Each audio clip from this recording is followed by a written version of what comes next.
Hello, and welcome to the Trophy Trust, a weekly podcast of PlayStation Trophy Hunters, recorded through Discord. I'm one of your hosts, the Dazil, and joining me this week we have the Vectronic, Punish, and Void. Hey guys. Hello. Hello.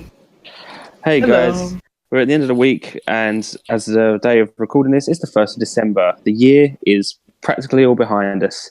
And of course, December, big important month of the year. We're talking about Star Wars, of course. None of that Christmas stuff. None of them seasonal festivities. Star Wars month.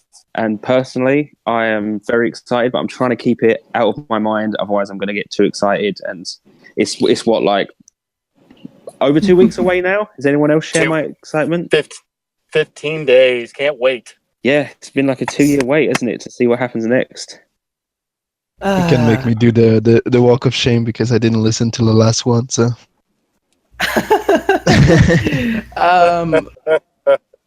personally excited about Star Wars, so I'm looking forward to the film. Yeah, who doesn't like Star Wars? I mean, I'm sure people who don't like Star Wars, but the majority of people I think I know do enjoy Star Wars.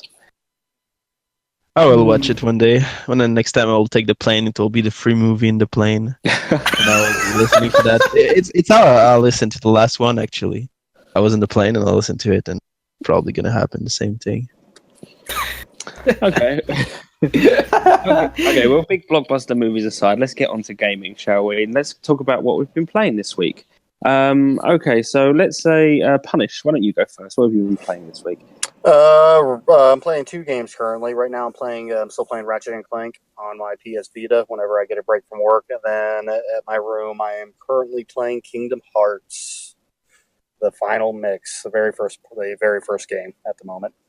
Ooh. So, Was that the PS4 collection? yes, it is. Yeah, I picked up the collection as part of the Black Friday deal. I picked up a ton of games on the Black Friday deal, but that was the one I decided to dive into first, and it has 6 games in it. So I went ahead and just said, I'm going to start with the first game, and then I'll move on to the second one, and then I'll do all the other smaller ones, Birth by Sleep, Rechain Memories, all that fun stuff. Surely not in one go, though, right? You're going to break it up? No. I'm going to break it up because I really don't want to get tired of the series. It's one of my favorite series. I absolutely love the game. I love the animation, the music, the battle system. I love everything about it. But if I try to play all of them straight, I'll end up hating it. Yeah, that does happen. Is if you're playing a collection of we've mentioned before, you can get like fatigued on it, franchise fatigue. You can get burnt out, especially if the gameplay. Well, the gameplay should be similar when speaking about franchises. So it's always good to play something completely different in between sequels if you are doing a collection. Or it's always good to just play something completely different with each game that you play, regardless of if it's the same franchise or not. I can't do that. I can't play the same franchise one after the other. Like I really love Dark Souls, for example, and I did Dark Souls 1, and I take a break to do another game before, and I will do another one after. Yeah, it feels better. It's the best way of doing it, for sure. Yeah, refreshing is a great word to use, definitely. How are you finding Ratchet on PS Vita? We spoke about it before in the past about like the quality of the port, and talked about the Vita's controls in regards to it. How far are you into it now, Punisher? I'm going to be ended up. Excuse me, I can't talk. I'll be ending up finishing up the game here probably tomorrow or by the end of the week. And the only thing that I really don't like, I mean, I love the story, I love the game. The only thing I don't like about it is the controls on the Vita. It takes a little bit longer to respond when you're attacking an enemy. And then also the camera. The camera takes forever. Like if I'm like looking around in an area and I'm like scrolling around, it literally takes a good 10 to 15 seconds just to get him to do a complete turnaround. Yeah. So, are you going to go for platinum on it, by the way? Yes, I am. I'm definitely going to go for platinum on it. Are you going to do it legit 1,000,000 bolts, or are you going to do it the cheeky way and kind of glitch it? No, I'll do the legit 1,000,000 bolts for it. Wow. Oh, you're a better person than me, that's for sure. when I did it on PS3, I've spoken the glitch before using the hover race track. You clip through the wall, get into it, blah blah blah. I've mentioned it before. When I did it on PS3, I left my PS3 on overnight. It took about 8 hours to do it. And what I did is I got a like I can't remember what it's called. You use it in carpentry, like a G clamp or a C clamp. The metal clamp you used to hold wood together when you're sawing it. I put one of those on my controller and left it on overnight. And for the Vita's a little bit smaller and a little more fragile, so I didn't want to put a big like G clamp on it. So I got a bulldog clip, you know, what you use to like seal up cereal bags and stuff. I put one of those on the Vita. I managed to. It opened just wide enough to get round my slim Vita's like kind of volume to get on it, and I left that on when I went out all day and left it plugged in on a charger, and that's how I got the million volts, because it, you know, screw doing it the legit way, but of course respect to you for doing it the legit way as well. So thank you. Was that it, by the way, Punish? Yeah, for what you've yeah, been playing that's it. I mean, I took a break from Gat Out of Hell just because I've been running around grabbing all the collectibles.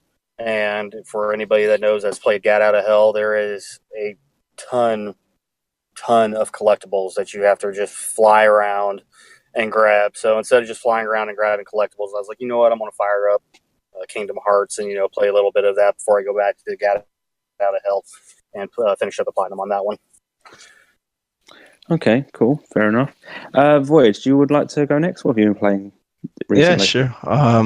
I've been challenging myself this week with Shadow of Mordor DLC. I tried to do those. I completed the 2 DLC. Were pretty nice. Beside one trophy that is challenging. That, there's like a hunting one, and then there's like the Bright Lord. Is that right? Yeah, exactly. And in both DLC, they're really similar. In both of them, you have like some easy story trophy that all pop, and each of them has one challenge. So it's a trial that it's a time trial where you have to kill for everyone that plays Shadow of Mordor, you have to kill like the 5 war chief and like the 25 captain in one of them is in 40 minutes and the other is in 60 minutes. So the 40 minute one is a bit terrible, but you can abuse a little bit the save cloud. So, but it still took me five hours to get like this 40-minute trophy. It was a pain in the ass. I never bothered personally to play the DLC, even though I platinumed it twice, the regular edition and the Game of the Year, but I never did the DLC for the Game of the Year. Yeah, I wanted to do it because I bought the Game of the Year edition. I had to play the DLC, at least try them, and the game is cool. And I mean, it's been 5 months since the last time I played, so it was good to go back in. The game is nice, and I love it. So. Yeah, I feel that once I have the platinum, I've kind of like psychologically speaking, I've had my feel, like I'm done with the game. So I'll rarely do DLC. Like recently, Bioshock Collection, I still have Minerva's Den and the Infinite stuff to do, but I don't know if I'll actually go back. I might. Probably not. If I'm honest, I'll probably end up trading it in before I. I don't go for them. Besides, if they're super cheap or if it's the Game of the Year edition, so I have the DLC. Like, if I'm not spending money, I will go for it, and I will try them. It was cool. I enjoyed it. Okay. And a Platinum Dark Soul, which that seems to be a theme on the Discord server recently. I've seen a lot of chatter about Dark Souls. Yeah, actually, I was really waiting to Platinum Dark Soul because my game was in Canada when my mother sent my PlayStation 3 and my games. The one game that stayed in Canada was Dark Souls. So, my mother visited me in Poland like last week. So she brought me Dark Soul and I could finally complete it 5 years and 7 months later. Daz, I really have to say, you should definitely do Minerva's Den at least once. So I've done it on PS3. Okay. Oh, never mind then. Punish just get out of his car casually, no problem. He thought I didn't do Minerva's Den, so he dropped his phone. Yeah. Yeah. I think the general direction was like, wait. Did he mention that he's gonna ignore the DLC for the collection? It's like, dude, Minerva's Den. It's actually a pretty great one. Yeah, I have done it. I've done it back on PS3, so that's why I don't really feel the need to do it again. And I played what's it called, Burial at Sea on PS3. I never finished the second part, but I played the first part. I don't know. I mean, I don't know. I generally like the way DLC is. Obviously, it comes out weeks to months, you know, even year like down the line from the base game, and you're supposed to take a break from it and then you go back into it. But yeah, that's super hard. I'm always moving on. Like there's a balance, isn't there, with DLC? Sometimes if it comes out too soon, you've already had your feel of the game. If it comes out too far, and if it's like DLC that sort of branches off from the main campaign, you forget where you are in the game, you forget the controls, all that kind of like skill, muscle memory that you built up playing the game. That's all gone out the window. So when you come back, you're rusty as hell. Oh, totally. And I think it's almost detrimental to your enjoyment if you leave DLC too long, and it's also detrimental to your enjoyment if you play it too soon. So there's obviously like a sweet spot. But for me, when I've platinum / 100% of the game, I've like had my fill. So I don't know. But there's a game like Horizon Zero Dawn that like I didn't play yet, and I'll buy the complete edition, and I'll probably do all the trophies. They're not too hard neither, as far as I know. But I'm like Void. I'm like Void. I just wait patiently until like the completion just arrives and it gets discounted. So, and then I'll play those games because it's actually more cost effective that way because you cheapen the value of the DLC before even release. So, just by releasing the complete edition, quote unquote complete edition. There is only one game for me, like Darkest Dungeon, which is like one of my favorite game ever, and the release is a DLC that I will go back for sure, just because I'm so happy that they had trophy, because I will be able to open the game again, because I got the platinum and like it's 100 hours, so I will never go back to the game to just play for fun. I had enough fun, but they had it like just 5 trophy and a new part, and I'm sure will go fast, but like it's a game that I love so much that like I'm really happy they did that. So it's super rare that I had this feeling about DLC and trophy. Just on a note, just on a real quick tangent in regards to like complete editions, collector's editions, game new editions, what have you, in terms of like trophies and fresh lists. This is sort of I'd class this as news, even though we're not in the news section, but they recently announced that they were going to do Telltale The Walking Dead was going to be a collection, seasons 1 to 3 in one like updated collection, like the visuals have been improved and whatnot, and looks better. And I saw today on Twitter, Telltale's actual Twitter account has confirmed that even though you've got the 3 seasons on there, it's only going to have 1 platinum trophy. Just wondered what you guys might have thought of that, just seeing as we're on the topic of collections. Personally, I think I want to play it. One platinum is actually pretty interesting because while of course it cheapens the value because you want to get like a bunch of platinums for those games, at times I think they just do it because it just makes it easier for them to not do anything, just platinum. So I understand if people want to stack up more platinums with the trilogies, since the PS3 did that. I can't imagine just buying a trilogy and just going one, and instead of getting like a platinum trophy after completing each game individually, getting them one at a time. You have to get to complete on one. There were so many stacks like already, and I didn't do a lot of them. Like I think the only one of Telltale that I have twice is The Walking Dead. The first season I have on PlayStation 3 and PlayStation 4. Yeah, I've stacked. So there is so many to like. If I really want to stack, I will just go with the single season stack before going for the collection. Yeah. So two doesn't even have Walking Dead season 2 doesn't even have a platinum trophy anyway. It's 1 and 3 that has them.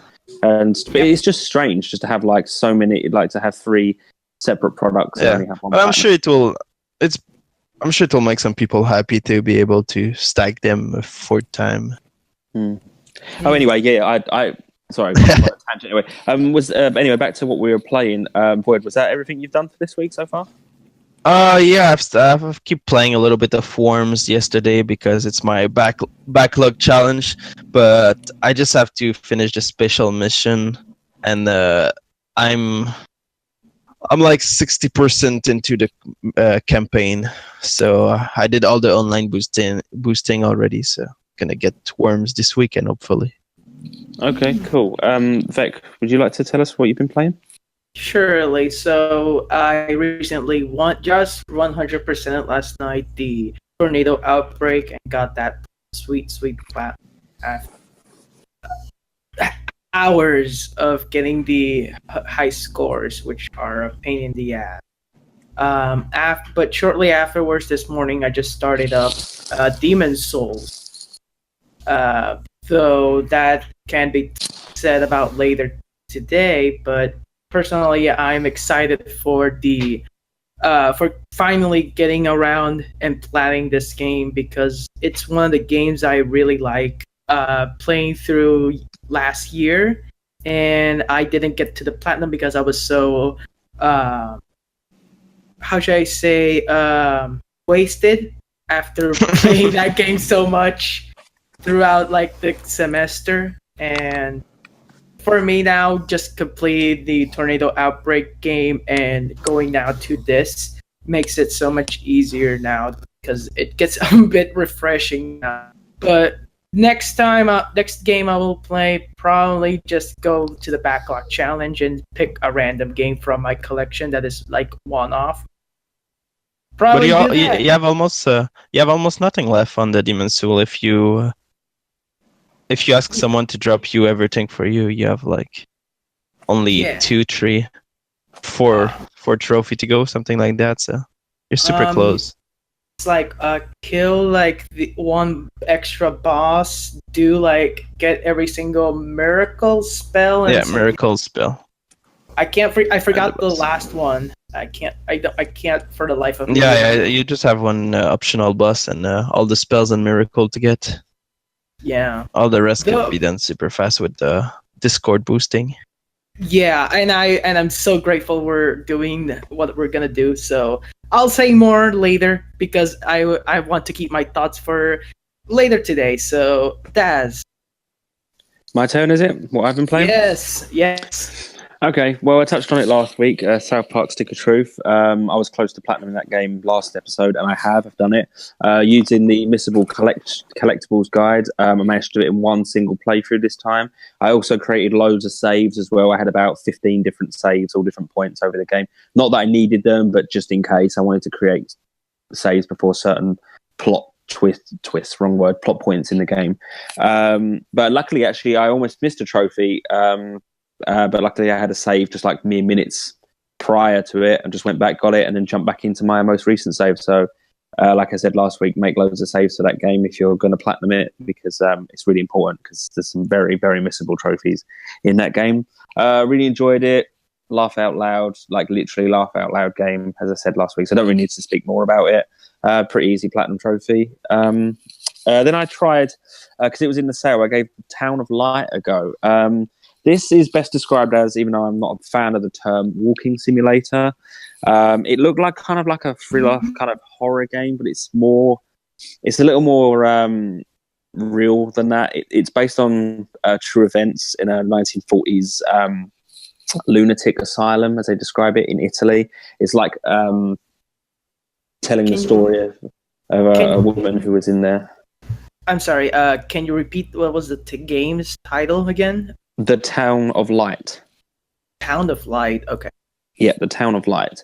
It's a walking simulator. You go into what was it was now in like complete state of disrepair, an abandoned asylum, and you walk around and you try and piece together this woman's memories. It's a really grim game. I understand what it's doing. It's a little rough, like mechanically speaking. It's not really a game, so to speak. It's like kind of like an interactive story, but yeah, it's really grim. It's like it tells stories of like the old procedures they used to perform on people with mental health issues, like electroshock and lobotomies and all of that. It's a really dark, depressing game. It's not very long though. It's only a couple of hours. I used a guide to get all the sort of I wouldn't call it collectibles, but they're like diary entries, and you make different choices that create different kind of paths that unlock different memories for the woman who you play as. Just kind of macabre and grim game. I honestly thought I knew it was based on a true story or true event going in, but I didn't think it was going to be so kind of like serious in terms of the subject matter. I'm reading right now the PlayStation Store descriptions, and one of the main how should I say this? One of the main characteristics that they put, the selling points, is one, So no zombies or supernatural presences, and it's based on real facts and events and realistic 3D graphics. I'm like, okay, is that game like any like eerie at some points? Because it also says because of its context, the game is intended for adult users. Yeah, it is definitely adult. In terms to answer your first question, it's eerie because of the setting that it's in. It's like it's an old, huge like hospital that's falling apart. Like not dissimilar from like Outlast or any other like kind of horror game. Not that this is a horror game. I'm just making the comparison. It's dark. You have a torch, but there's a few kind of creepy bits of imagery. But it's really not scary at all. It's set during the day. You're just in daylight. There's no supernatural. It's just about a woman trying to piece her memories together. And yeah, it's definitely for adult audiences. It touches on like a lot of stuff like just like mental health, like abuse. There's rape in there as well. It's a really grim game. I know I keep using that word, but I can't really describe it as anything else. Would I recommend it? Probably not, even on sale. I mean, if you want to go for the easy platinum, fair enough. But I didn't really enjoy it, and the source and the themes aside, as a game, it's not great. It doesn't look great. It runs a bit clunky. The controls aren't fantastic. So yeah, probably not. I don't recommend it, to be honest. Yeah. It seems like it's their first game, LKA Studios. So it's weird. Yeah. So I can understand what they're doing. It reminds me of those games. A bit like kind of Gone Home, or what's that one? The disappearance, or what happened to Ethan? The mysterious disappearance of Ethan Finch. What happened to Edith Finch? Oh, okay, yeah. Those type of games. That's what it reminds me of a little bit, like Walking Simulator, to use that term again. Anyway, moving on. Max, the Curse of Brotherhood is what I picked up and what I'm currently playing. This game came out on Xbox One in 2013 and PC a little bit later. It's only just come to PS4 and it's coming to Switch this month. I really like it. It's a sort of 2.5D. It's 3D, but like 2.5, like along the kind of side-scrolling plane platformer. You play as a boy Max. His brother gets like he kind of wishes his brother away into another realm by accident, and he has to go in after him to save him. It's colourful, it's kind of cartoony, but you have like a marker pen. It's a spiritual sequel, or I don't know if it's a direct sequel to a game. I can't remember off the top of my head, but like it's called like Max and the Magic Marker, I think, off the top of my head. Basically, the premise of this game is it's platforming, but using your magic marker pen, you draw platforms and the resources that you need to like traverse across the screen. So, for example, in this game, you can draw branches to jump onto. You can draw vines that hang down that you can swing on. You can draw like tufts of rock that come out of the ground, like columns of rock. You can like kind of draw them to whatever height you need them to be. Later on in the game, you can draw jets of water to kind of like be propelled from, and then even later on, further on in the game, fire used to like blow up obstacles in your way. It's really good. I'm really liking it. It's a little dated in terms of some of the visuals, but not too dated. Like there's some kind of pre-rendered cutscenes that looks maybe a couple of years out of date, but the actual gameplay is really nice, really colourful game, runs fantastic, and some of the puzzles, they're like physics-based puzzles. Like if you played games like Limbo or Trine, for example, it really gives me those kind of vibes from those games. I really recommend it if you like Limbo or Trine, using those kind of like I'm not sure if it's only me that's losing you, but you start sounding like a robot for me. Me? No, I can hear him. I can hear him fine. Yeah, I can hear him fine, so it's on me. Okay. So. I thought Vec's the one that does the robot voice, not me. Seriously, I'm looking at the Max Curse of the Brotherhood, and you mentioned he accidentally gets his brother captured. I'm looking at the trailer. He basically goes online, goes to like a Google esque search bar, finds the spell, search bar, and he just writes how to make his brother disappear, and immediately like a wormhole appears, and then he's sucked in. It's like that. I don't know. It's that accidentally, because I don't accidentally type how to just make my brother disappear. So, though I am looking at what the screenshots, and this game looks beautiful and very simplistic, better than the first game actually, because it is Max and the Magic Marker, and that looks like a very old Flash game. Yeah. But this game, in terms of trophies, I'm getting through it, but there's going to be tricky. There's particular ones where you have to complete an entire level, specific levels, I mean, without dying. Like there's a few levels where it's not just platforming. There's ones where you have to like run away from like huge monsters, and you have to do those levels without dying, or like beat the final boss without dying. Like those kind of trophies, they're going to take a bit of practice to do. Especially there's one in particular where it's a really long level where you're running away, and you have to, as you're running away from this big monster, time slows down. That feedback of Unravel. Yeah, it could be likened to Unravel. Seems exactly the same, where like the platinum trophy is at 30%, but like I started Unravel and never managed to finish, even if the platinum is not that rare. Just because I was getting mad at just dying and anyway, I've picked it up. It's fairly new on PSN, and I personally really recommend it. I think it's a really nice game. It's not too long either. I've been playing it for maybe 2-3 days now, like short sessions. To get from the beginning to the end without platinum, maybe like 3-4 hours.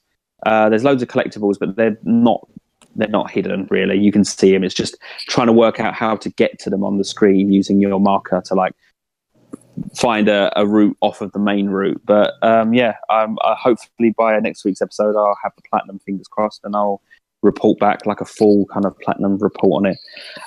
That brings us to the end of the what we've been playing segment. So we're going to move on to the news. So we're going to hand over to our local Trophy Trust news anchor, Vectronic, and you can lead the way. Okay, perfect. So let's start off with a sad note. Sorry. Now after 9 years of this game being in existence, we have to say goodbye to Demon Souls. Well, not Demon Souls entirely, but the online servers for Demon Souls. And this game will now end like in February 2018. And I've been very sad because I love this game and I managed to experience the online portion of the game, and it's quite fun while it lasted. But I'm very sad that this game will not be as accessible or be like last time. So you got to watch to look at the bright side of things. The platinum will still be achievable by anyone that wants to do it. To know. I've not grindy, but I'm not a fan of like Soulsborne games, and I've never played any games. But it's good to know that like even though the online sort of portion is going away, but at least the platinum is still obtainable, which is kind of not very common, is it? To be honest, in regards to games that have network features. Usually when they're gone, the platinum's gone with it. But there is no trophy related to online, so it's pretty nice.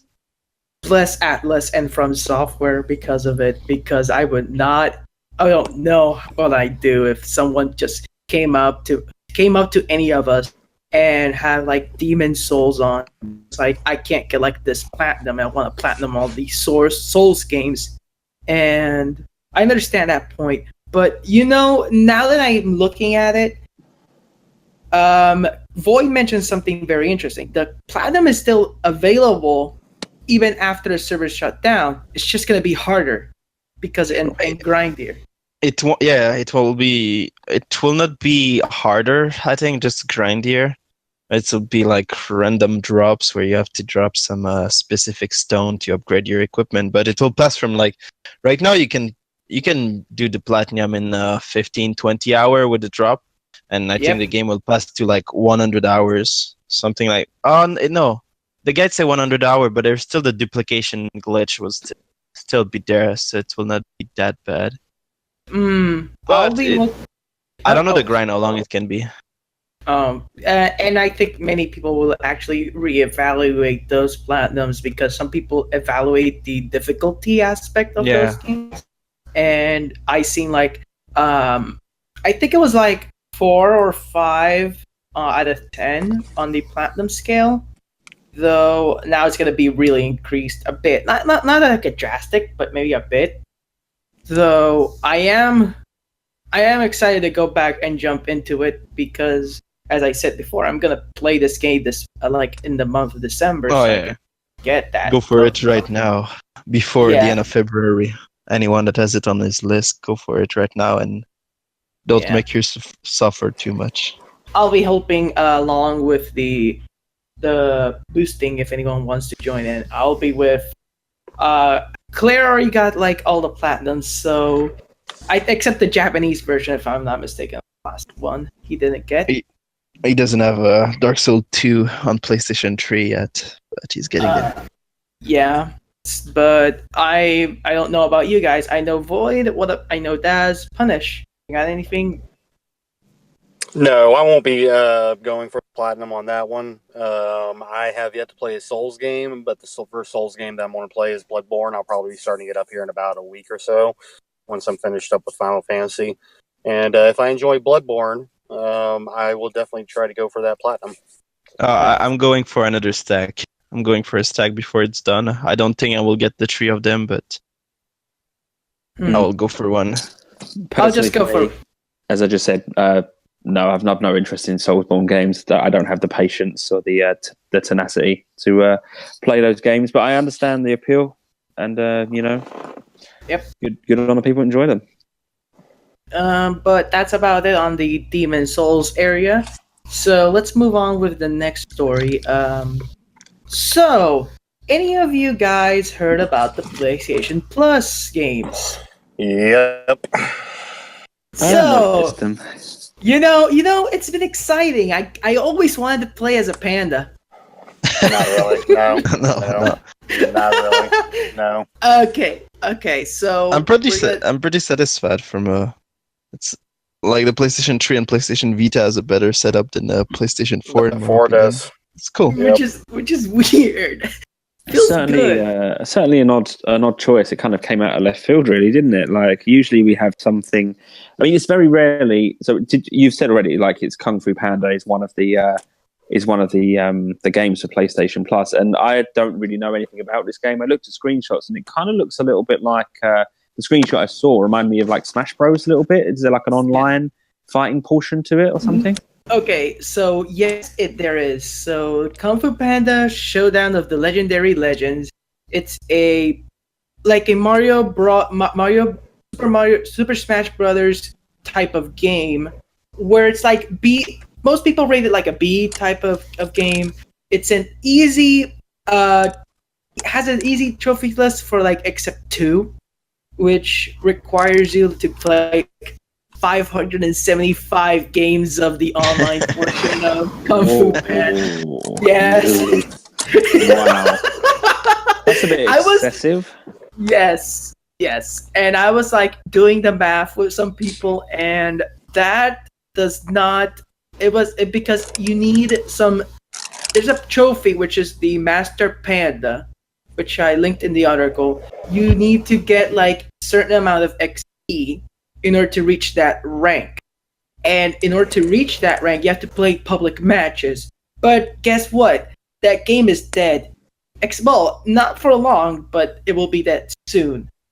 So now imagine getting that trophy and playing like 575 games with public people, because you need to get at least 4 people. No, but it's boostable. It's boostable it's boostable when it's dead, when the online is dead. Like right now, don't try to go for it right now. But like maybe in 6 months when everything will be empty again. It's just an odd choice, like to have like a movie tie-in game, just appear out of nowhere.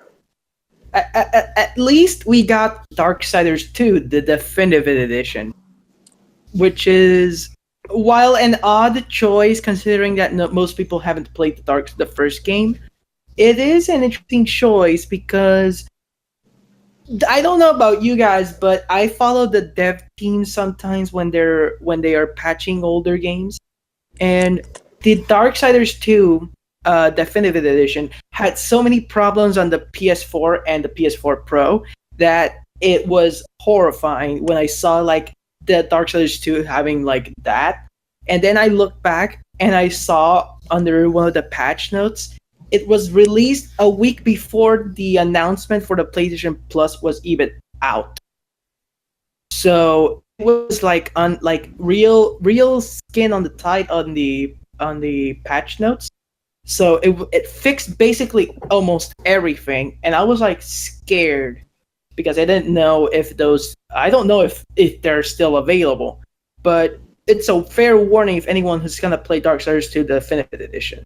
So, I did play Darksiders the first one when it was offered on PlayStation back on PS3, but I didn't stick with it after about 2 hours. It just wasn't gripping me. So for me, Darksiders 2 is I'm not interested. I'm afraid not to say that I don't know anything about the game, to be honest, to make a judgment on it. So, but no, it's definitely not something I'm going to claim and play. I've got enough to play anyway. I've got a pretty decent backlog building up anyway, so I've got my hands full. Okay, so besides the PS4 games, for the PS3 games, we got X-Blade Lost Memories. So this is a visual novel game based off the called the Blaze Blue series. It's a spin-off. Though what's also interesting is that X-Blade Lost Memories is also a sequel. Oh, that's weird. Yeah, it is. I was like researching this game up, and immediately I saw it was a sequel to the first game that came out even before that. I was like, wait, why did you immediately go? But if you're going for that, I suggest going if you're gonna play like the story. But it's a really easy platinum. Yeah, it's an easy platinum at least, so that's pretty nice. It's a good grab for trophy hunters. But it's based on it's a spin-off title of the Blast Blue. So if anyone wants to try it out, it's only on the PlayStation 3 with the PS Plus. I think I've made my thoughts clear on visual novels in previous episodes. Yes. To put it politely, they bore the arse off me. So it's not for me. I will recommend you one, Dad. I recommend you Danganronpa. Just get the Danganronpa. I have looked deeply into Danganronpa, and I have been tempted, but I really don't think I'll enjoy it. Not to say that it's a bad game; it's just not for me. I understand. That's the one that is on my Vita since like 3 months, and I still didn't open the game. Even if I bought it and I thought, okay, that's the one everyone recommend, I couldn't get around it at all. They're not for everyone, of course, and I'm one of those people that it's not for. Yeah. But the other games we got was also Siberia Collection. Now, this one is actually interesting because this is a 2002 game that was ported on the PS3. And this game is a point-and-click adventure game. But I've been told this game is bugged. And I don't know whether or not to confirm or no. Only on the European side of things. In North America, the version is supposed to be fine, but I didn't play it myself. That's what I heard. Okay, so it's only the EU version. I heard it was all the versions. So thanks for the confirmation. So Siberia is interesting. I want to play it. But I can't. But I will if I find it. If I have like downtime, I will sit down and play it because I find the premise interesting. So it's basically a young girl goes to like a young lawyer goes to a town and finds herself in like discovering the secrets of this town, and you meet like a robotic person that helps you uncover the secrets of the town. So it gets creepier as the games go on. So I've told. But the third game is all on the PS4 and it has a platinum. So if you want to go against those games, I recommend it. I think I'm going to pass on pretty much all of PS Plus this month. Not just because of A, the selection anyway. B, I don't really claim them much these days. And C, well, like I said, backlog. I've already got plenty. Have you checked Forma 8, Dazzle? Oh, this one is looking pretty interesting. Forma 8. Yeah, this one is the one that's probably interests me the most, since it's a Metroidvania game, but it's looking pretty nice. I can't think of the image right now, but is that the one that's like set on like a planet in space, like a space station, or no? No. I can't. No, okay. So this game is based. You have to explore the alien planet on the surface to rescue your friend. Space. Well, it's not well. You get crash landed to that. Alien on the space is not space. But the man. I'm looking at the picture of it now. Sorry, I was thinking of something else completely. I see. I'd recognise the cover image now. Yeah. And it's on PlayStation 4, so everyone got access to it technically, and PlayStation Vita. So, and it's stackable. Yeah. So, 2 trophy lists, and I don't think it's too hard. I think it's it seems to be an easy one. But it was a hidden gem that I was waiting for a better sale actually to buy and play, because it's looking really nice, but there is less than 500 game owners, and I will definitely go for that. Yeah, and the last game that came out for the PlayStation Plus lineup is Wanted Corp, which is a PS Vita exclusive. So this is a top-down action game where you play as bounty hunters trying to get all the scum of the universe, the galaxy, and capture them. It's apparently a short, easy platinum, but apparently some people have run into problems into running the game. So be warned if you're going to play that game, but I've been told it's a really easy platinum nonetheless. The fastest achiever is like in 8 hours, but he's the only one that did it under 24 hours, so I don't know if it's skill dependent maybe, and the guy was just really good, or maybe it doesn't seem to be too hard. Maybe played it for like 8 hours straight, so... And if anyone was also curious, That's You and Until Blood Rush of Dawn are still available even after, so you can basically get those games again if you haven't redeemed them. Also, quick shout out, if you haven't gotten the PS Plus games for November, I suggest going through them now and at least having them in your collection, because once they're gone and possibly may never come back. So I stockpile on those. If they're lost forever. Well, not forever. Sometimes they come back in the form of free PS Plus. So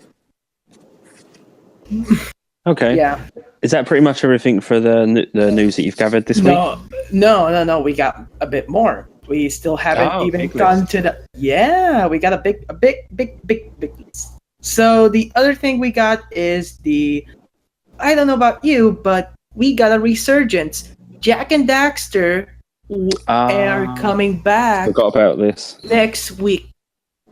On Wednesday, I think Wednesday the 6th, we are coming back to Haven City, and we're sticking into the future with the Jak 2, Jak 3, and Jak X Combat Racing for the PlayStation 4. Now, if anyone's interested, there is a bundle apparently that's gonna be with the all 4 games. Though I am not 100% sure what they're gonna do with the game, because it is a bundle. So people who like me or Daz that have gotten the Jak and Daxter via something else, like for example, Daz got it via the Lost Legacy pre-order, and I got it for $15. Which was then later in a Black Friday sale, was it not? I hate it. This is why I never let anyone go and force me to go and buy it, because if I just instantly buy it, I might lose on a sale. So Yeah, there's always that risk, isn't there, of like either it being in a sale, like sales are so commonplace now, or with PlayStation Plus. It's happened to me before. I've bought a game in a sale or on PSN, and then like 1 month later, it's on PlayStation Plus. It's just luck of the draw, unfortunately. We previously talked about that we didn't have any expectations of Jak and Daxter coming to the PS4 this year, because they were teasing about that, having all the games on the PS4 this year. And I was interested because I want to play these games again. I'm excited to play these games again, though I don't like the asterisk next to the PS4, which is it's a PS2 classic. Yep. Which, yeah. We had this discussion, didn't we, about 2 episodes ago when we were talking about the precursor legacy, the PS2 version on PS4, and how I haven't played it. I'm not going to play it because I've seen a lot of people complain about it. And you yourself have experience of it, don't you? Of it being a pretty shoddy experience. No, I did have a pretty shoddy experience. I had a good experience overall. The game looked fine. It ran well. I just had like texture quality was really bad because it was a PS2 game, and they didn't patch out like some of the bugs that were patched out on the PS3 HD remaster, which by comparison, it's better to waste that money that over there and not over here. That's just my personal interest. But I will get at least Jak X Combat Racing because it's the only Jak game I haven't played up till now, so I am interested. But until then, I'm just gonna keep waiting. Now, I don't know about you guys, Void or Punish. You got any input? Punish? Hello? I'm still here. Void? I was waiting to see if Void wanted to talk. Oh, okay. No. Punish, you got any thoughts? Yeah, I'm actually pretty interested in it. I mean, I have Precursor Legacy. I got the Dual Bundle on my Vita. I haven't played it yet, but I don't know. I mean, when they came out on the PS2, I enjoyed the games. I probably won't pick it up right away because I've been playing all the Ratchet and Clank games. So it might be further down the road that I might pick it up, or if it goes on sale. But I'm a little bit interested in it. So. I never play any of Jak and Daxter games, so for me, I don't think I'll be picking the game at all. Okay. That's and I've already said what I needed to say. I got it free with I got it free with Lost Legacy, the Precursor Legacy. I got free with Lost Legacy when I pre-ordered it, and just seeing the sort of odd complaints about it here and there, I just can't be bothered with it. So I've already platinumed it twice, one on Vita, one on PS3. I just wish that maybe if this was the PS3 HD remaster that they brought out to PS4, then maybe I would try it again for sure. But yeah, it's not. So it's a pass from me. Okay, so one more thing about the the blogs that had. I don't know if you read the blog itself, but any of you guys remember that nostalgic PS2 like startup menu? Yep. The I didn't have a PlayStation 2. Okay, so anyone can now listen to that iconic with the new Legacy dashboard theme that came out with. It's gonna come out with the PS2 games of the Jak and Daxter series. It's basically imagine going back in time and playing on your PS2, but it's not a PS2. It's actually your PS4. And it looks amazing. It's called the Legacy dashboard theme. I think someone posted it around here somewhere. I'll link the somewhere video. into podcast chat. I just did it. Okay, perfect. That looks amazing. I like the Personally- colors. It's, Yeah. even if I don't have the nostalgia, it's looking pretty nice. Yeah, I do miss that kind of like dark blue, bluish purple to like lighter blue color scheme that like the PS2 lettering had on the outside, and just like the kind of marketing for it as well. They had some strange marketing, didn't it? Well, all the consoles, all the PlayStation consoles had some weird like adverts and stuff for it. But yeah, PS2, man, so many years passed. It's crazy. Try not to think of that. It makes me feel old. It looks amazing, and I'm not changing it from my PS4 theme, which is the Skullgirls pre-order theme, but I really do like it anyway. So one more, I think one more. Is it one more? If you guys want to talk about it, the Devil May Cry information that got leaked. Sure, we can bat around what we know. Personally, as I said before we were recording, there's been like rumors and whatnot for years about like the next Devil May Cry. But if there's actually some substance to this like rumor, then let's go for it. Okay, so now for the dark. I want to ask: any of you guys played the DMC? Any DMC game before? Oh god, yeah. Never played them. What? I'm saying that to every freaking series we're talking about today is like Jak and Daxter, never played that. Devil May Cry, never played that. Speaking of PS2 era, Devil May Cry, the first one, was one of my favorite games on PS2. I played that so much, like over and over and over, unlocking everything and all the little like the hidden paths. I love doing the boss battles, and it was just such an epic game. It hasn't aged well though. It's aged really badly, and I mean from visually, the controls, the voice acting is atrocious by today's standards. But back The then, camera. the sort of kind of fixed cameras as well in certain areas. But yeah, it was a great game for its day, for sure. Yeah. There's I'm still miss like I want to play 4. I've played 1, 2, 3 and played the of the reboot game, but I haven't played 4, so I'm just gonna scroll down here and keep it as spoil free as possible. So this game apparently is going to be released sometime in 2019, but it would be announced on the PSX, but will be moved into the E3 conference, according to the leaks. There will be a demo before the game's released. It will have been 2 years of development since then. And apparently there's a form of PlayStation exclusivity deal with Capcom regarding the DMC 5 game. And the trailer has been ready, but there's no confirmation towards yet. It will have the longest cutscene time in any DMC game yet, which says a lot. The development team is composed by the previous games of the DMC lineup, with the Dragon's Dogma team also joining in, which sounds amazing.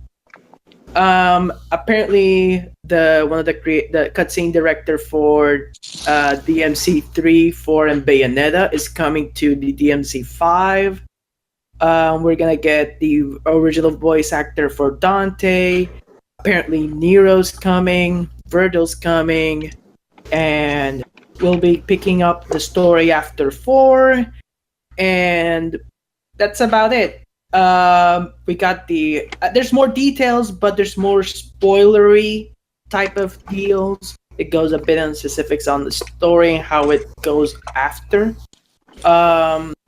Will apparently seems to be like 60 frames per second. There's no stamina bar, which sounds amazing. There will be some type of online integration, but no multiplayer as of yet. It's just the leaks are so detailed, but the main thing was that the PS4 exclusivity deal. But still, I think we should definitely take this with a grain of salt, though, because this is still this could easily. We've had like really in-depth like leaks and rumors for like since the beginning of the internet for everything, and sometimes they turn out just completely bogus, completely true, and some of them do turn out 100% accurate. So it's really hard to say in this day and age when everyone has access to the internet and can just make like for example, a few weeks ago there was that guy who was claiming he worked for EA when this whole thing was going on with Battlefront 2, and then Kotaku, one of their journalists, did a bit of an investigation. Turns out the guy never even worked for EA. He's just sort of like pretending for about 2 years to people on Twitter. So just saying, don't believe everything you read on the internet. Just like to reiterate. But this is interesting because it's the timing that's interesting, because Capcom has now gotten a resurgence lately. I don't know if you have noticed, but next week we're also getting a Mega Man live stream with apparently new announcements coming, and apparently they're promoting that shit like a lot. So that sounds like they're coming back for more games, especially now that they ported Dragon's Dogma Dark Arisen on the PS4. And there also seems to be with the Mega Man cartoon that apparently they're gonna make more games. So I will take it up as a pinch of salt, but the timing is so close and it's so like it makes it so believable too. And I don't know about you, but that's about it. And Capcom hasn't done anything with any of the IPs ever since their original release on the PS3, which with Mega Man 10, Devil May Cry 4, and Dragon's Dogma itself. I haven't seen anything else by Capcom since then for those franchises, and I'm excited to see what they have in store. But I don't know. What do you guys think? Well, as someone who enjoyed the Devil May Cry games, I personally only enjoy the odd-numbered ones, 1, 3, and DMC. I think I really enjoyed DMC Devil May Cry. I thought it was a really fresh take and like a Western take of it, and I thought it was really good, even though there was a lot of shit stirred up over that when it was first announced. But I enjoyed it. I think I got it on I didn't buy it, but I'm pretty sure I got it from PlayStation Plus or really cheap on PS3. I never played the PS4 version, but yeah, I liked it. We'll just look. I hope Devil May Cry is still alive. It's a great series. It has a huge following, a huge fan base. So yeah, we're long overdue for a new DMC game. So I hope it's true. I just don't want to overexcite myself on rumors and speculation, no matter how detailed they are. But I hope it's true. It would be nice to see some new Devil May Cry. I won't ask Boyd because I know he will say yeah. I haven't. I have predicted. I have zero excitation and zero. I'm not waiting for the game at all. So yeah, I'm just like. But it's cool for the fan, for the people that love the game to have some info a little bit earlier to get hyped. Punish. What do you think? Me personally, I really enjoyed the Devil May Cry series games. I loved the first one. I put in a ton of hours when it first came out on PS2. I had the demo for it, and I probably put in 30 to 40 hours on the demo, and then when the game finally released for the PS2, I picked it up and put numerous hours into it. The only one Did you ever get the bangle of time towards the end of the game where you could freeze time with Devil Trigger? No, I didn't. Oh, you call yourself a Devil May Cry fan? I had actually, before I fully beat the game, I had left for basic training. So if all my games, all my systems were boxed up and put into storage because I was leaving for basic training. So Punish, serving your country is no excuse for not getting. No, it was a really cool, like, kind of hidden item where, like, it would channel your Devil Trigger and it would freeze time, like everything, all enemies. Then you could go mad on an enemy with attacks and then start time again, and all the attacks would catch up in one go. It was just really, really satisfying. It was like a hidden weapon in the game, and yeah, It was really I'm actually kind of upset that I actually missed that. Then that actually sounds pretty badass. Yeah. You could do it on bosses as well. You could freeze bosses with time and just like, oh man, and just like smash all. As long as your devil trigger lasted, you could like just put all your attacks, and then like if you played it, for example, on easy mode, you had Bangle of Time. The boss would start. You'd turn Bangle of Time on, like with your devil trigger, freeze time, go up to the boss, and just like unleash all your combos, keep switching all your weapons, get like a really high combo, start time, and then the boss killing cutscene would just play instantly because all the damage would catch up in one instance and just wipe their entire life bar out. Only on easy mode though, but it was really satisfying when you could do stuff like that anyway. Oh, that sounds amazing. I'm going to actually look that up when we get done. That sounds pretty awesome. Okay, are we pretty much through the news section? Yeah, if anyone doesn't want to add anything else to the table, I guess we're pretty much done. Well, I wanted to just add that. Doom. Sorry, not. Oh Doom, yeah. Doom VFR came out. The VR version of Doom, not version, but a special build of Doom 2016 for VR on PlayStation VR. Just looking at the trophy list for it because we're in the news section. This is a new release, so I thought we'll just put it in here. Looking at the trophy list for it, it's got very high common percentages already, and it only came out like today or whenever, but like really recently. And my only annoyance is no platinum trophy, and this seems to be a theme with VR games, with PSVR games. Very few PSVR games actually have platinum trophies. They have very small trophy lists, and it's just kind of annoying, really. As a PlayStation VR owner and a trophy hunter to boot, I would like more platinums in my VR games, you know? Games like I've discussed before, like Psychonauts, Rhombus of Ruin. Really good game. Kind of short, but definitely could have had a platinum. There's more than enough to do in that game to make trophies up. But I don't know. We don't know who, because Sony has like rules for trophies and particular games, whether they're retail or digital or PSN size games. It all depends, I guess. But Doom has a physical release as well. You know, you can get it on disc. It's just weird that it doesn't have a platinum trophy. And let me guess, like Skyrim, it's also a separate thing you have to buy. Skyrim's its own game. Like it's all of Skyrim in VR. No. I'm asking if it's like Skyrim. I didn't say it's about Skyrim. If Doom FVR is which I will say it stands for very fucking real. Nobody can tell me otherwise. Does that game also is separate from the? Yeah, it's not the Doom game. It's not Doom 2016. It's basically built using like assets from Doom, but it's been made especially for VR. So it's not the Doom game, but it's like it's its own separate product, its own separate trophy list. You can buy it completely separate. You don't have to own Doom in any shape or form, and it's for PSVR. At that point, why not just make it a DLC? Because there's no platinum. The game playing it on the VR sounds amazing, and if someone owns a copy, why would I want to buy another copy to play on the VR? You know, it's something that Resident Evil did correctly, which is having the option. Just to clarify, it's not the main campaign at all. It's a completely different game. Wait, what? Really? Yeah. Oh. It's like a complete. It's a shorter experience. It's not Doom 2016. What? It just uses the assets of Doom 2016, but it's been retooled for VR. So it's not like walking around. You use teleporting to jump around, like around enemies and shoot them. Wait, so this game is not like the Doom 2016. It's actually a totally different game? Yeah. I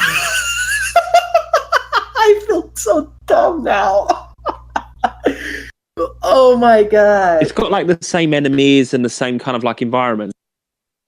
The visuals, the assets and all of that from Doom 2016, but it's its own shorter experience just for VR.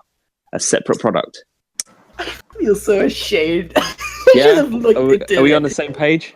Yeah, okay, now I understand. That's why it says teleport 1,000 times in one of the trophies. Like, how the hell does that work even though it's the same game? So It's like, that reinforces my point that it should have a platinum trophy. It's its own standalone game. You can buy it physically as well, which is usually one of the requirements for having a platinum trophy. It's usually 9 times out of 10 physical released games do have platinum trophies. Physical retail games have platinum trophies. It's very rarely they don't. And well, obviously this is one of the exceptions, which is just a little annoying, really, because it would have been nice. The game, judging by the rarity of the trophies so far, it looks like it's very easy. And there's no difficulty trophy as well, just like Doom 2016. You could finish the game on easy mode. It only requires you to play one level in the hardest mode. But yeah, disappointing. But I'll still buy it and play it for sure, because I really enjoy PSVR, and to play Doom on it as well, that'd be fantastic. What about you two, Void and Punish?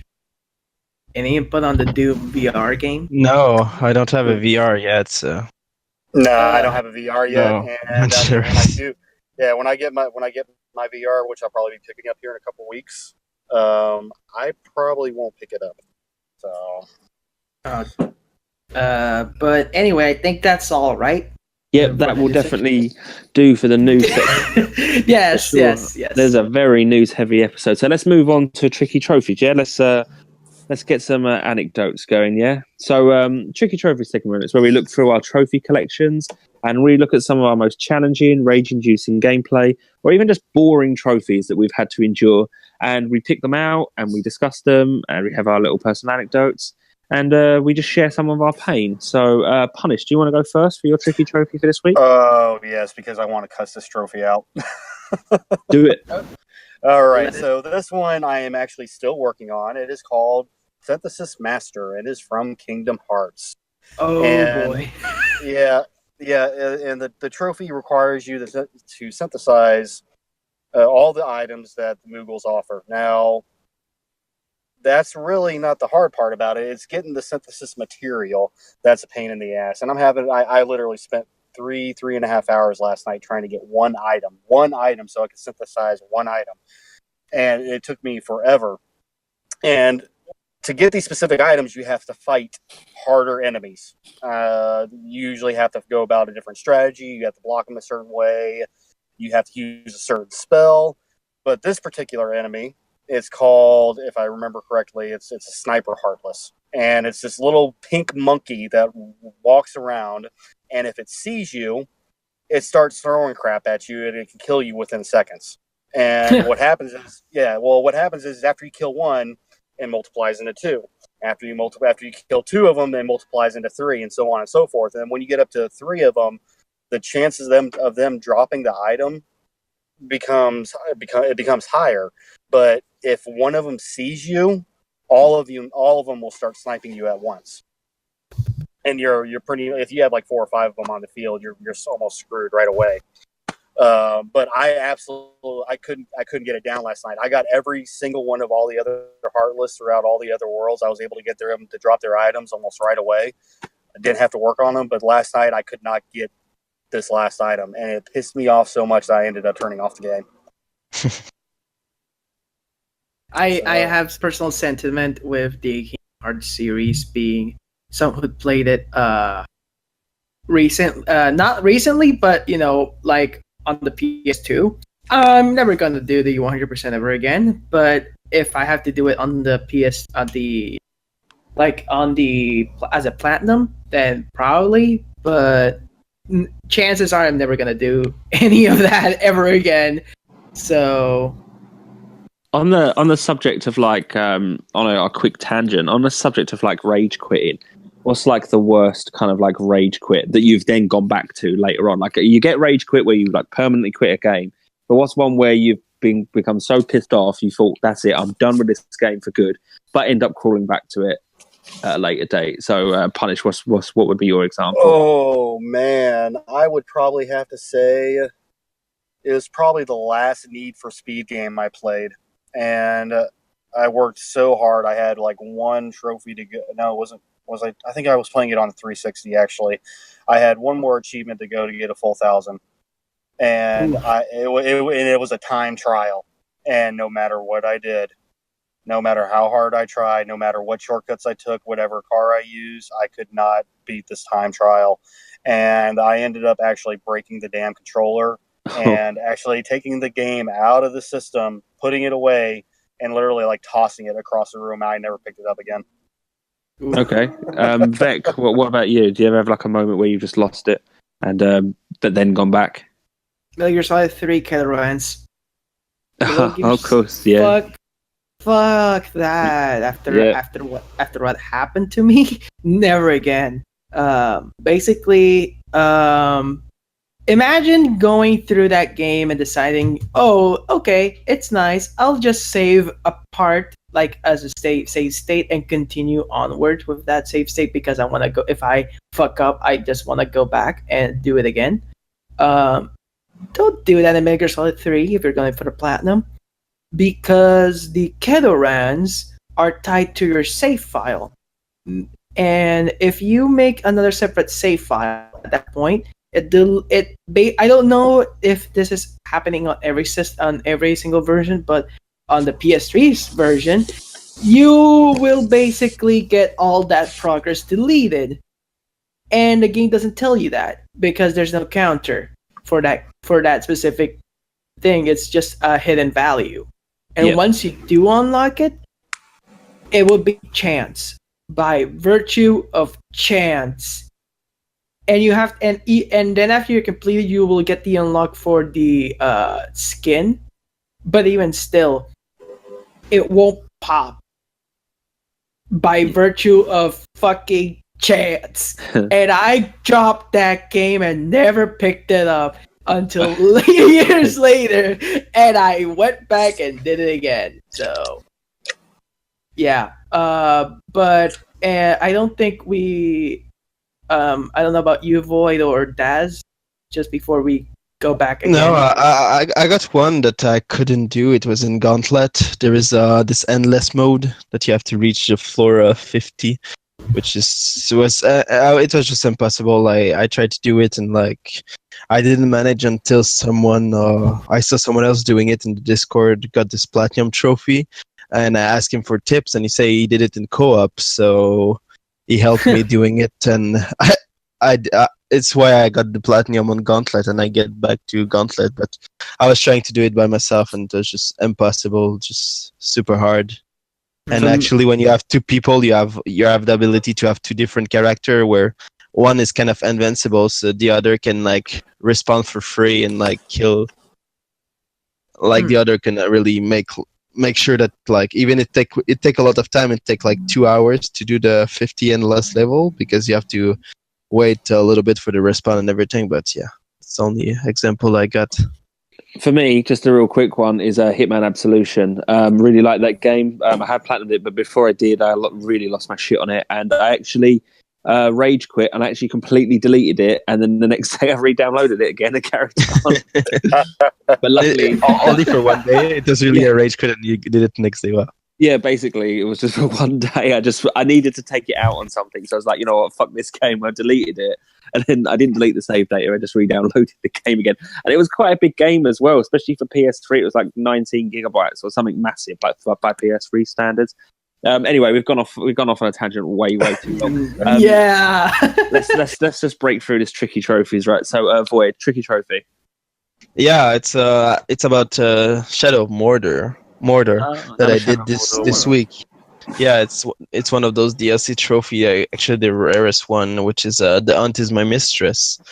So it is a 14-minute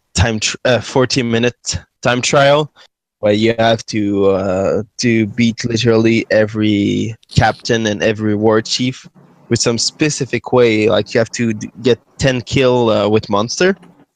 Okay. So you have to ride the monster and get 10 kill on 10 captain and kill. Yeah, either the Carragher or you can ride the Grog, the big dude. So it's going really fast. Like riding the Grog, you can one hit the captain. But the problem is sometimes it's just super hard to. It's hard to control the Grog, but it's hard to find the captain too. Like they're always at similar places, but sometimes I was going around and I'm just like, oh, I don't find them. I reload my last save, and because I used the cloud save, but it still took me 5 hours to get, and it's really because it was the last trophy for my 100%. And Well, I'm glad I won't be super doing hard. that DLC then. Yeah. That's for sure. All right, It's okay. definitely a tricky trophy. All right, Yeah. Vec, you're up. Okay, so mine stands for the HD collection of God of War. We have discussed this in the past. No, but we discussed the challenge. I'm going to discuss a personal experience. The trophy itself is called Old Soft. It comes in the form of God of War: Chain of Olympus. Okay. Now, this trophy is highly missable if you don't know what to do. And I will say this, and you said this to me, and I'll repeat it again. Go for a guide and look up the missables before playing the game if you're trying to 100% it, because sometimes a game can have like one missable trophy that makes you go back and play the whole game again. This is one of them. Old Softy basically makes you hug a child for like 1 minute. And Yes. yes, and I didn't know this while was I playing it because it was a hidden trophy. Just to add context, by the way, to everyone listening, this isn't like Kratos hugging a random child. By the way, this is story based. This is like it's after a cutscene with his daughter, and you just have to like basically leave the controller alone. Don't touch anything for like, what was it, like a minute or 2 minutes or something? A minute. Yeah. And just hug a random child that you discover in the game. No. The thing is that you don't notice until it pops and you stay and leave it for like 1 minute. I didn't notice. So when I look back and see, okay, what's missing? Okay, so just the challenges and do this and do that. And I was like, there's one more trophy I'm missing. Okay, I'll check it out. It's a hidden trophy. And when I look, it's like Old Softy. And I was like, holy shit, where do you get this one? And when you realize it's at the very end of the game, just before the final boss fight, you're just like, holy shit, I have to play this game again to get to this point. Yeah, I think I initially missed that one as well, but I do remember having to play through it again, not just for that trophy, but that was one I definitely missed. Because you wouldn't know, would you? If you didn't look at the trophy list or a guide, you wouldn't have any clue to leave the controller alone. And that goes for any games like where they have leave the controller alone kind of trophies where you have to stay static or, for a while. You just wouldn't know, would you, unless you looked it up. Yeah, and it's kind of sad. So, tip for everyone: don't do what I did and look up trophies before going and play those games if you're trying to go to 100%. So that's mine. Okay, for me, my tricky trophy. Now, this is kind of like a special one for me in terms of like how I'm listing it. This tricky trophy is a platinum trophy because every trophy in the game was tricky. And now, let me explain this. This is not me saying this game is difficult. This game was tricky for a very specific reason to me personally. This game is how we saw. It's a PlayStation VR game. And every single trophy in this game was tricky to me because this game made me incredibly motion sick. So every trophy for this in this game was an absolute struggle. It's a game where you sit on the back of a giant paper phoenix and you fly around. And I've never felt so sick playing a game before. I actually platinumed this game because I had to take the headset off. I had to take it off and actually had to play the game using the television. Like, for those who don't know, when you play PSVR, you have your TV shows what you're looking at. It's called the social screen. So I had to take the PSVR off, put it in my lap, and just play it as a normal game because you can't play it without PSVR. It's a PSVR game. And every single trophy was even more of a chore because when you wear the VR, you have a 360 view of the world, so you can see collectibles that are floating around you have to fly to. You see what you have to do, but when you have to play it a VR game on a non-VR display, it makes it so much harder. So, and by the way, I do not recommend this game. It's awful in terms of like. So are you going to do the North American stack? No. I could only play this game for like half-hour sessions at the absolute most. I thought it was going to make me throw up. All other PSVR games I've played have only made me feel either totally fine to maybe a little bit nauseous about an hour later. But this game, This It's would almost kill me. make me want to try it just to, I don't know. This game kind of killed me weird after feeling. 10 minutes. Yeah. I had to take it off and do it in 10 minutes. And in the end, I don't want to leave it unfinished because the platinum's easy, more or less. Like, the game's easy, but just thinking of it turns my stomach. So, yeah. Do you dip in that game? Do you dip in that game? So, like, so it's like a 360 control and you just move downwards and upwards. Because if that's the case, I understand if you got motion sickness after that. So you're on the back of a huge bird, and you're like high up in the sky, but there's like all these floating structures that are like made out of memories and stuff. So it's like parts of buildings, like huge kind of people, and just when you're kind of flying around, and as you're kind of panning and flying around these huge structures, you just get this real horrible, at least me personally speaking, really horrible sense of nausea just in my stomach, and like I'm not really. I suffer from mild car sickness anyway when I go in other people's cars and such. But yeah, this was just hitting me just like 10 minutes in. So yeah, it was a killer. Every single trophy in that game is a tricky trophy for me personally because it made me feel really, really sick. And that on that lovely note, I think it's time that we wrapped up our podcast. Okay. I think we got one more thing we're gonna announce before we end today's show. Yeah, sure. It's all part of the wrap up. So yeah, we've got updates and other news outside of the podcast. So Vec, if you want to lead that. Okay, everyone. Since today marks the 1st of December, we might introduce our new greetings. So for now, if you look at hashtag updates, I just put what we're gonna do this month of December. So, Merry Soulsmas, people! Since the Demon Soul servers are all gonna be shut down, we decided it would be appropriate to introduce a Christmas festivity this year.